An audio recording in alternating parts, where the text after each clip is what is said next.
Parents and teachers in the Chula Vista Elementary School District held a unique type of protest this afternoon, a so-called motor march.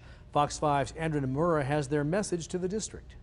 Well, educators, parents, and students made sure their voices were heard by driving home the message that the Chula Vista Elementary School District needs to focus on protecting teachers and their students. Educators in Chula Vista making it loud and clear they want a safe reopening of schools. Because we need to make sure that we are all safe, including our students. They're our future. And if we can't keep our students safe, then there goes our future.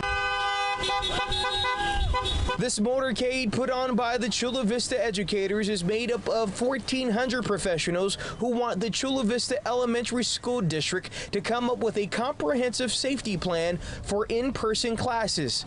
Chula Vista is one of the hardest hit cities with COVID cases in the county. Just the sneezing, the coughing, and everything. It's just the logistics of that and getting everybody sick. Before the COVID and everything, we would all get sick and it would just be passed around, just a cold, whatever. Sometimes it would be the flu. So just little things like that. Reasons why they are demanding enhanced sanitation, testing, tracing, and social distancing protocols before going back to school at the end of the month. Educators tell us many teachers are elderly and are immune deficient. They fear for their safety.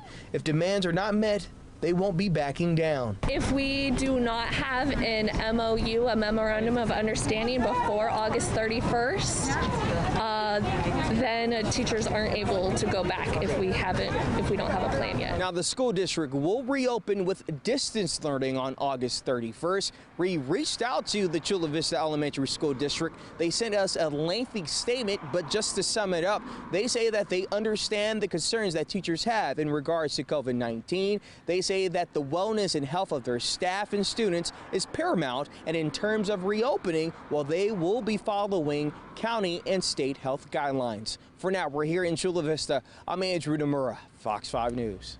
The South Bay School District goes back to school with online learning. Students in the Sweetwater Union High School District began the fall term at home today. Attendance will be taken. Seniors expected to graduate next year won't have to do community service because of the pandemic. School leaders hope to know by mid-September when some students may be able to come back. And for the latest developments on the coronavirus pandemic, we have a special section. It's on our website at fox5sandiego.com. You can also get updates sent right to your phone by downloading the Fox 5 app. And now to the very latest on the Camp Pendleton Marines who were killed in a training accident. The military is preparing to meet with the families. Fox 5's Jamie Chambers is at Camp Pendleton in Oceanside tonight. Because these service members were young, healthy, and well-trained, the rescue effort spanned 1,300 square miles and took over 40 hours before they shifted to a recovery effort. After an exhaustive search, the 8 missing service members lost in the San Clemente Island Marine training accident have been presumed dead, and the search and rescue operation has turned into a recovery. I'd like to offer our most heartfelt thoughts and prayers to the families of our Marines and sailors. The amphibious assault vehicle went down with 15 members on board. 5 escaped uninjured, 2 were critically hurt, and 1 was recovered but died on the way to the hospital. These are the names of the Marines and 1 Navy corpsman who are presumed dead but still missing.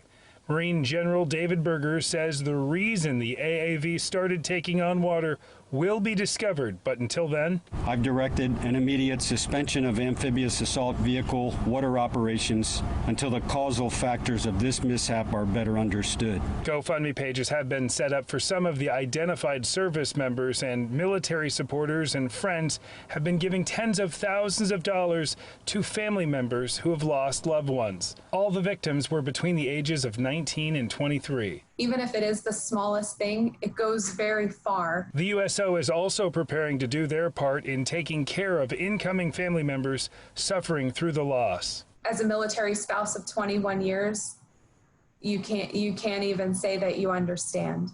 You just can listen.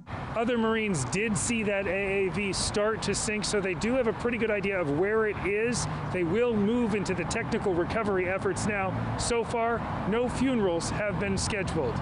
From Camp Pendleton, Jamie Chambers, Fox 5 News. Jamie, thank you. A coin shortage continues to cause problems around the county. The unique way that some local businesses are trying to stay afloat during the pandemic. And my family has experienced a pain that no one should ever have to endure. A federal judge whose son was killed and husband wounded in a shooting inside their home breaks her silence. What she's saying tonight about the tragedy. Plus, more than 112 million people on high alert as a tropical storm just turned into a hurricane. Where it's headed right now and expected to make landfall in just a few hours. We'll take you there. And here it is, a closer look at that storm as it takes aim for the Carolinas tonight. Plus, closer to home, cooler weather in store. All of that coming up. You're watching the Fox 5 News at 7.